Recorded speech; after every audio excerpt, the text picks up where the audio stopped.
this all the time because I don't know, as a coach, let's talk about your own recovery.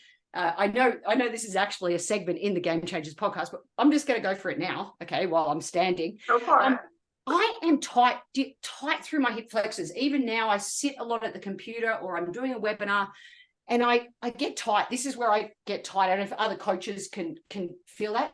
So when I lay my mat out, I use this like a bolster and I have it up like that. So when I can sit cross-legged, for example, if I'm doing some mindfulness, this is a lot more comfortable just sitting on a nice padded higher surface like so for my hips. Okay. It allows me when I'm even lying down just to put this even under my knees. I love that. So this is my favorite on-court, off-court mat. What's it called, Kalindi? The foldable yoga mat, and that's like my baby. So I love that. I love that you love it, and yeah, it's fun because the multi-purpose aspect, like you said, it's a mat, but also it can be a bolster, it can be a long block, it can be a meditation cushion, you can fit it in your racket bag, and you can fold it also, extra support under hands and knees. I know sometimes the yoga mats, if it's on a hard surface, I always like a little extra under my knees if I'm in all fours. And I also know because you did a video on this a while back, and I thought it was really creative because I never thought of that. You're doing down dog, which is such a nice yoga pose and stretch, but if you have tight calves, it's really hard to get your heels down. So you can fold it up at the back and then your heels can rest on that and it can help you relax into the stretch a little bit better. I very rarely meet a flexible tennis coach, let's be honest. So just very true. And even tennis players as well. So one where I know that you're going to ask me about mindset. So again, I just want to go into that now. It just seems like a good time, if that's okay. Yeah. While we're talking about recovery for the coach and just being able to be present. So one of my favorite mindset tips is just called anchoring and affirmations.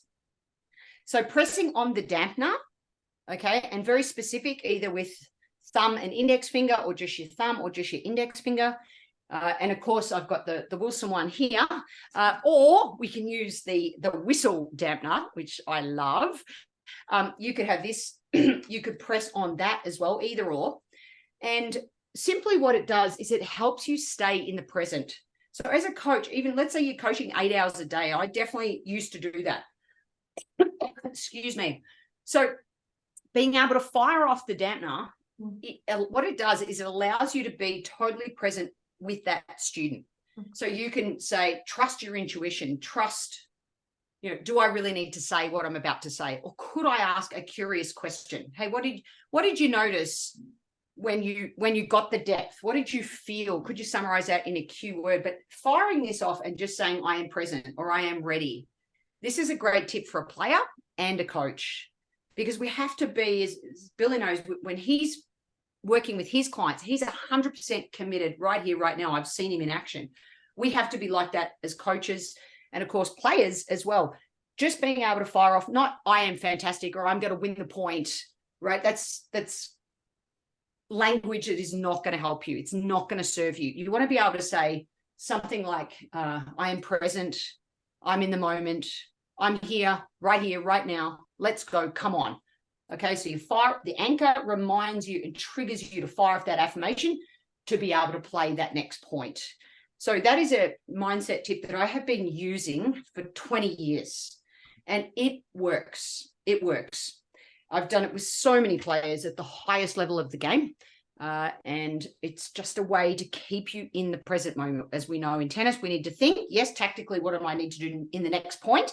And then I need to return to the present, execute and deliver. I hope that one was useful. Billy, what do you think on that one? I love that. And obviously that applies off the court as well. You can just, pick anything that's can be your anchor, like hairband on your, on your wrist. I often have that, just, anything that's or I think Emma, you shared the one of do something with your fingers, do anything in a specific way that's different from how you normally are. That's going to key you into, hey, okay, be present now. Yeah, exactly. Or whatever your affirmation is. Yeah. Yep. That's fantastic. That's awesome. Thank you so much, Emma. That's awesome. Yeah. So many great tips. Oh my goodness. That is so good.